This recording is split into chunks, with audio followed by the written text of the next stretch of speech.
Welcome to our channel. If you need to factory reset your Android device to solve problems or prepare it for sale, follow these step-by-step instructions carefully. Step 1. Back up all important data, including photos, contacts, messages, and app data to Google Drive, your computer, or an external storage device. Step 2. Remove your Google account from the device to avoid triggering factory reset protection. Go to Settings, then Accounts, select your Google account, and remove it. Step 3. Remove your SD card and SIM card from the device to protect your data and prevent them from being accidentally erased during the reset process. Step 4. Fully charge your device to at least 70% battery to ensure it doesn't shut down during the factory reset process, which could cause software issues.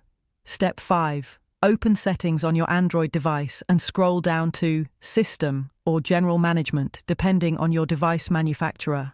Step 6. Tap on Reset or Reset Options, then select Factory Data Reset or Erase all data from the available reset options. Step 7. Review the warning message about data deletion and confirm that you want to proceed with the factory reset by tapping Reset Phone or Erase Everything. Step 8. Wait patiently for the reset process to complete, which typically takes 5 to 10 minutes. Your device will restart automatically and display the initial setup screen. Don't forget to like this video and subscribe to our channel.